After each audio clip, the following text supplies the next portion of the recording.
Olá, bom dia, que bom te encontrar. Vamos juntos prestar culto ao nosso Deus? O convite não é meu, o convite é do Espírito Santo, que a gente possa ter um tempo para louvar, para adorar a Deus, para se colocar debaixo da sua palavra que é lâmpada para os nossos pés, luz para os nossos caminhos. Eu convido você a gente ter esse tempo juntos. Eu gostaria de acolher você nessa manhã de domingo, hoje dia 13 de junho, o terceiro domingo após Pentecostes. Eu gostaria de acolher você com o salmo previsto para o dia de hoje, o Salmo 92, um hino de gratidão a Deus que o salmista canta. Ele diz: ó Senhor Deus, como é bom dar-te graças, como é bom cantar hinos em tua honra ao Altíssimo, como é bom anunciar de manhã o teu amor e de noite a tua fidelidade, com a música de uma harpa de 10 cordas e ao som da lira. Ó Senhor Deus, os teus feitos poderosos me tornam feliz, e eu canto de alegria pelas coisas que fazes. Que salmo bonito, que salmo que expressa a gratidão do salmista por tudo aquilo que Deus fez, que Deus faz, que Deus é. Você também tem essa gratidão no seu coração, esse desejo de adorar a Deus pelo seu cuidado, pela sua proteção? Então eu convido você a cantar comigo o hino que diz: cantai ao Senhor um cântico novo. Cantai ao Senhor um cântico novo, cantai ao Senhor todas as terras, cantai ao Senhor, bendizei o seu nome, proclamai a sua salvação,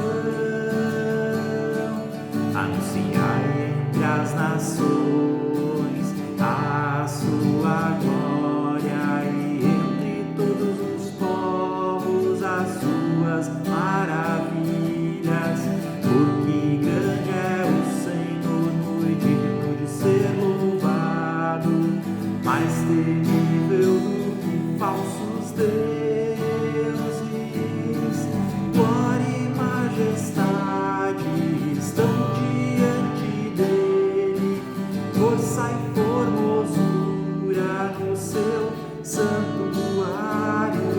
Glória e majestade estão diante dele, força e formosura no seu santuário.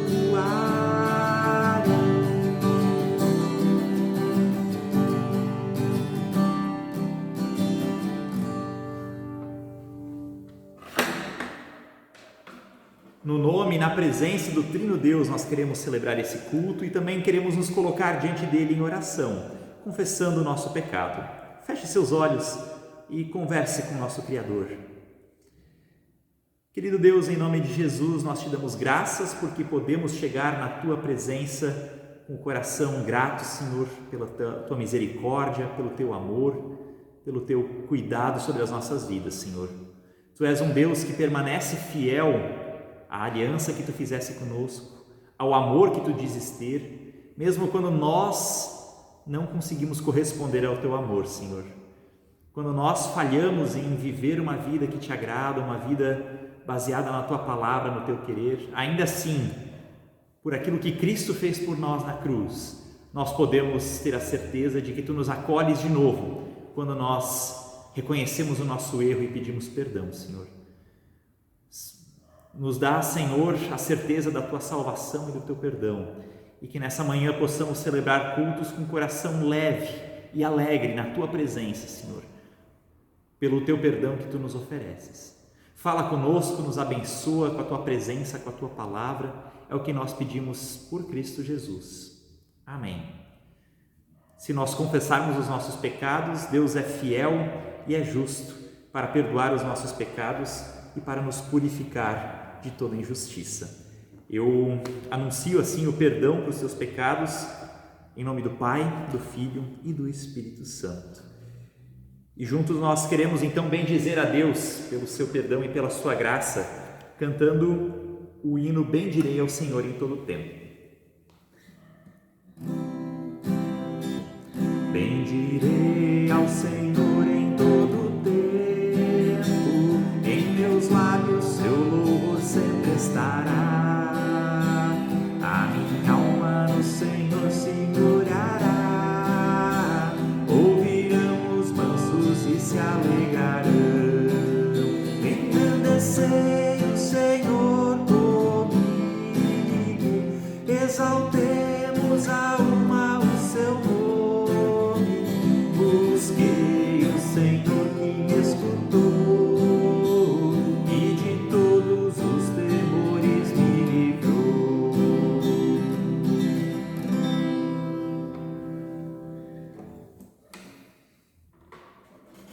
Nós queremos ouvir então a palavra de Deus, a leitura bíblica prevista para a nossa reflexão nessa manhã, texto do Evangelho de Marcos, capítulo 4, os versículos 26 até 34.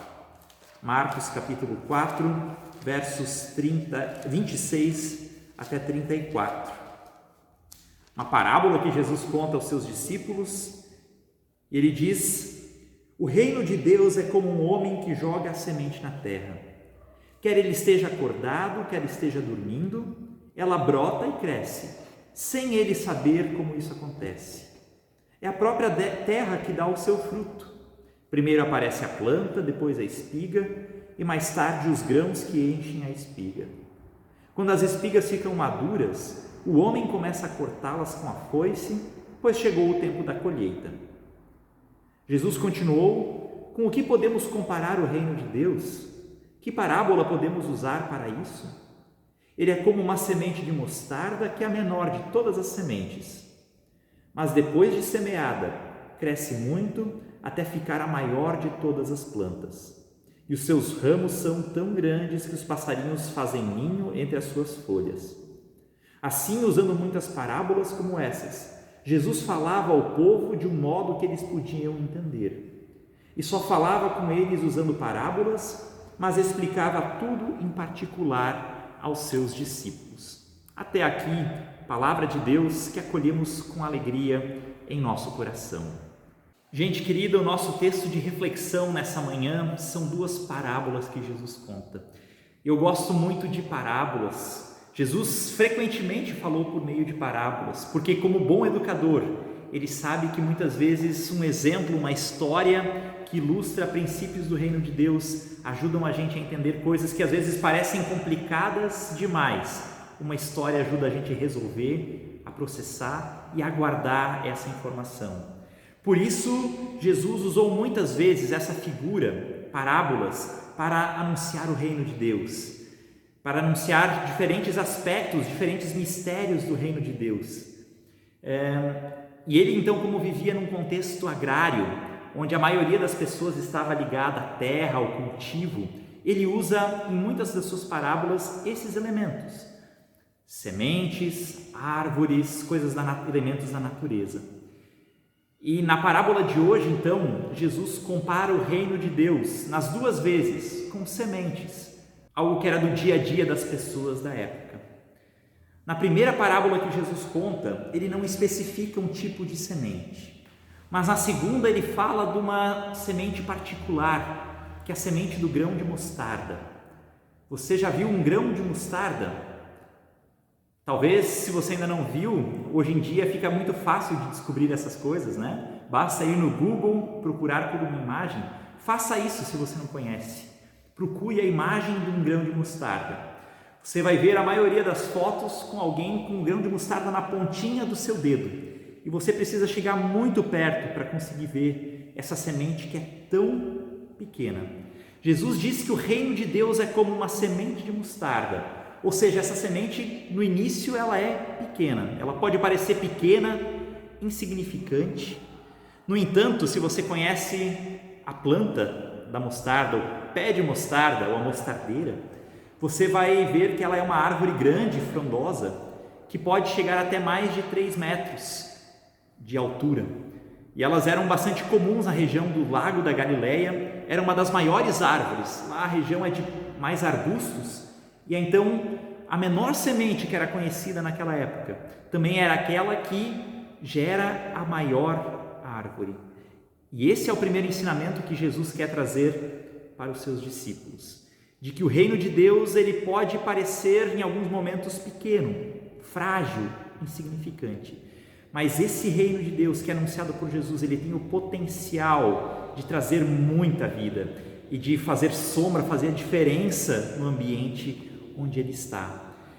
Os discípulos de Jesus ouviam Jesus anunciando o reino de Deus, que ele viria com o seu reino. E quando a gente ouve essa palavra reino, a gente associa com coisas grandes, com coisas vistosas, com pompa, com anjos, com exércitos, com trombetas. Não é verdade? A palavra reino traz essa simbologia para a gente. Eu acredito que não era diferente para os discípulos. Eles ouviam Jesus falando de um reino e eles esperavam esse reino. E daqui a pouco eles perguntam: Jesus, esse reino que você está falando, quando é que ele vai vir? Quando vem os anjos? Quando vem os exércitos? E Jesus diz, se a gente lembrar nas Escrituras, ele vai dizer que o meu reino não é desse mundo, porque ele não está dentro dessas expectativas que vocês carregam. Só que Jesus também está dizendo: olha, o reino de Deus, ele já está aí, ele está entre vocês. O reino de Deus, ele começa pequeno, e começou com aquele grupo de 12 pessoas mais próximas de Jesus, mais outras que seguiam, mas esse reino começa pequeno, e ele pode parecer insignificante, mas ele tem um potencial muito grande, porque o reino é de Deus, essa semente é do reino de Deus, e é Deus que dá o crescimento para esse reino. Hoje, 2000 anos depois, nós vivemos uma realidade onde o reino de Deus ele já se faz presente em muitas realidades. A igreja de Jesus Cristo, que representa o reino de Deus, que dá sinais do reino de Deus, ela existe ao redor do mundo e ela faz a diferença em muitos contextos, em muitos lugares. A gente às vezes também olha para a nossa realidade, para a situação que nós vivemos, talvez a gente está desanimado com as coisas como são, com a nossa comunidade, a gente diz: puxa, mas o reino de Deus, onde ele está, né? É tão difícil às vezes ver sinais claros e concretos do reino de Deus.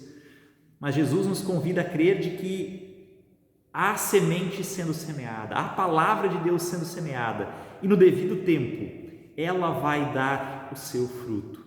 E nós precisamos então permanecer firmes, permanecer confiantes. Jesus convida a comunidade dos seus discípulos a ter esperança. Eu acho que esse é o grande primeiro ensinamento que essa palavra nos traz. Tenha esperança, porque aquilo que pode parecer muito pequeno agora vai gerar uma árvore muito grande, muito bonita e muito frondosa. Mas outra coisa que nós aprendemos dessa parábola é que quando nós plantamos a semente na terra, o desenvolvimento e a fecundidade dessa semente não dependem mais de nós. Isso vai depender da natureza, vai depender do tempo, da ação do tempo sobre a semente. Nós não temos controle sobre o crescimento da planta e ela não cresce no nosso ritmo, no ritmo que a gente acha que deveria ser. Existe toda uma biologia por trás disso e a gente precisa esperar o tempo para que a planta possa nascer, possa botar o ramo de fora e possa vir dar frutos. Nós precisamos aprender a também ter paciência, ter longanimidade, ter um ânimo longo, ter confiança de que no tempo certo, se é o reino de Deus que é a semente, Deus vai fazer que no tempo dele, no tempo certo, essa semente possa nascer e possa dar fruto.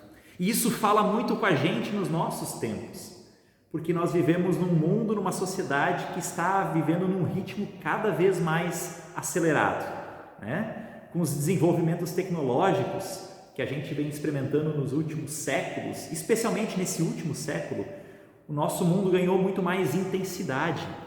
A gente tem compromissos em cima de compromissos, as coisas são muito mais rápidas. Eu brincava uma vez de que se você não mora no centro, eu morei em Joinville durante um tempo, eu morava lá na zona norte de Joinville.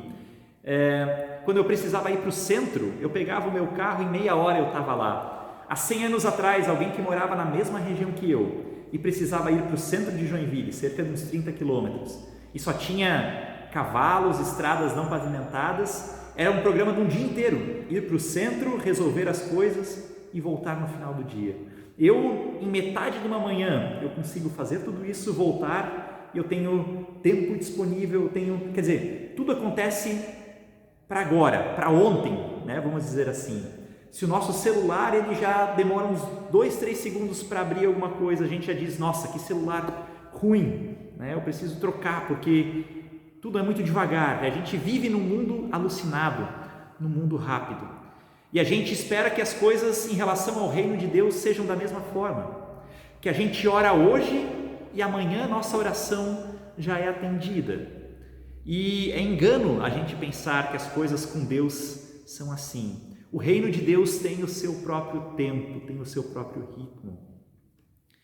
Se a gente lembrar da história de Abraão, por exemplo, patriarca da Bíblia, Deus chama Abraão no capítulo 12 de Gênesis e ele promete para Abraão, um homem já velho, de 75 anos de idade: Abraão, eu vou te dar um filho, eu vou te dar herdeiros e de ti eu vou fazer um grande povo. A gente vai ver alguns capítulos mais para frente que Abraão teve de fato esse filho, mas a gente não se dá conta quanto tempo passou até que Deus cumpre essa promessa para Abraão. Abraão teve o filho com mais de 100 anos de idade, ou seja, pelo menos 25 anos.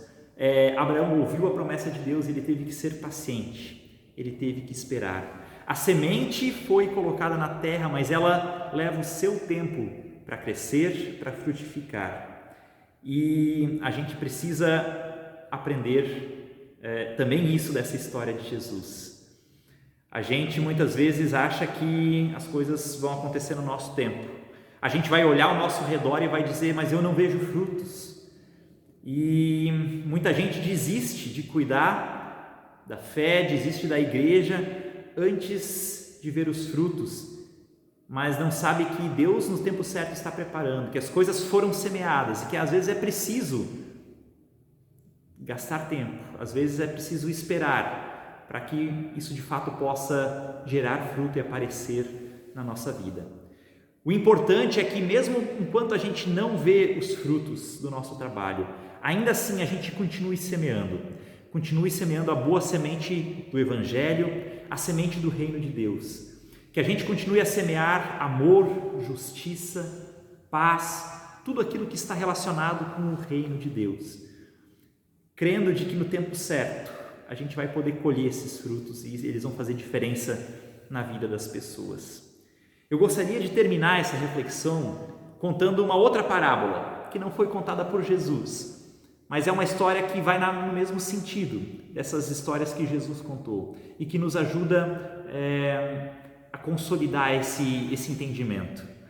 A história conta de um homem que pegava um ônibus todos os dias para o seu trabalho, cedinho de manhã, e o caminho que ele percorria da sua casa até o seu trabalho era um caminho longo, mais de hora de viagem, e era um caminho escuro, feio, triste, sem cores, e esse homem fazia esse trajeto todos os dias.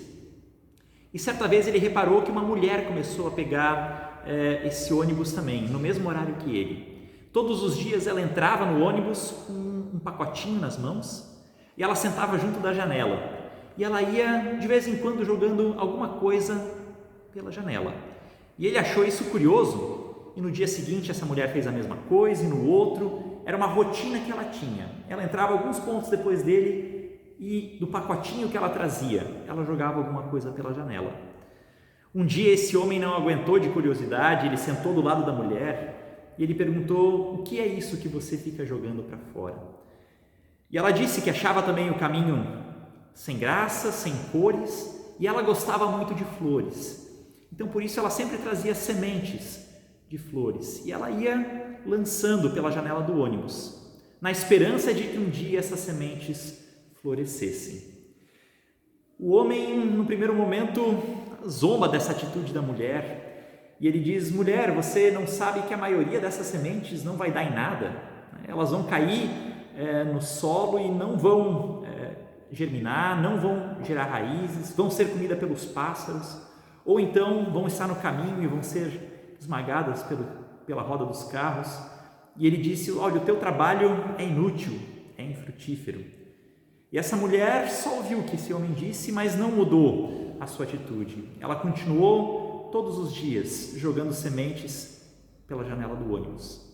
Algum tempo depois, esse homem, na sua ida para o seu trabalho, olha para fora pela janela e ele se dá conta de algumas flores na beira do caminho. Algumas aqui, algumas ali, em alguns lugares já quase um belo jardim florido. E ele se dá conta de que o trabalho da mulher, na verdade, deu certo, frutificou. Ele procura a mulher no ônibus e ele não encontra. E ele vai conversar com o motorista e ele informa de que aquela mulher tinha morrido cerca de um mês antes. Esse homem então diz: bom, ela plantou, mas infelizmente isso não trouxe benefício nenhum para ela.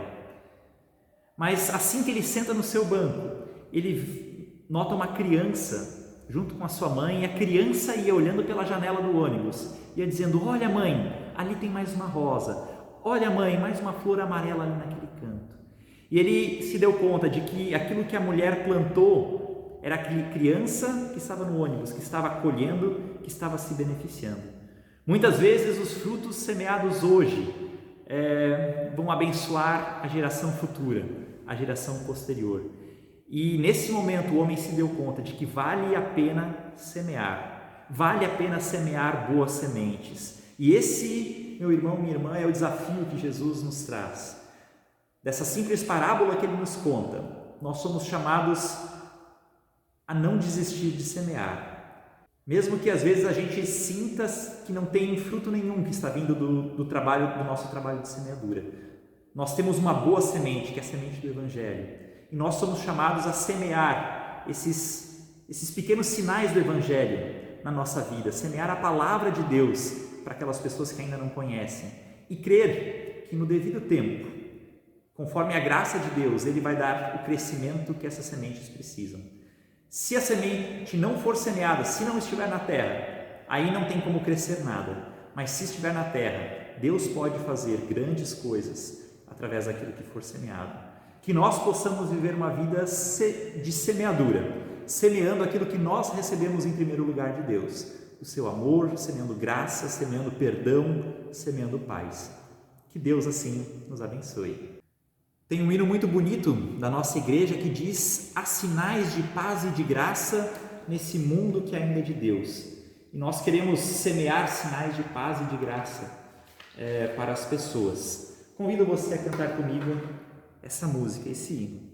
Há sinais de paz e de graça nesse mundo que ainda é de Deus, em meio aos poderes das trevas manifestam-se as forças dos céus, a terra mover-se no espaço, o sol a brilhar com fulgor,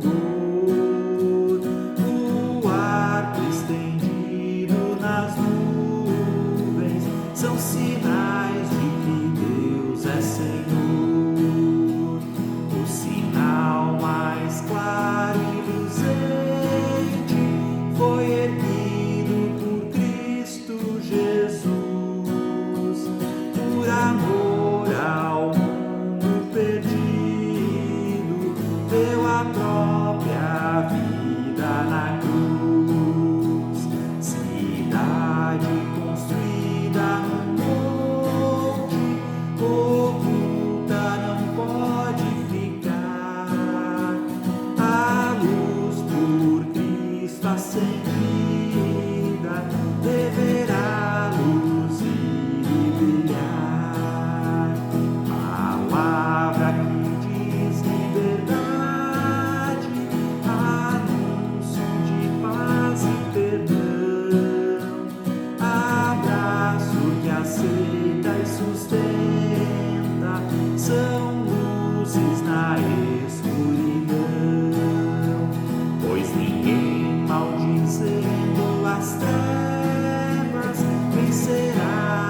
em todo o teu ser transpareça o bendito sinal do amor. Que essa possa ser a semente que nós plantamos e que nós vivemos a cada novo dia. Convido você a fechar os seus olhos e a termos juntos o nosso momento de oração, de intercessão.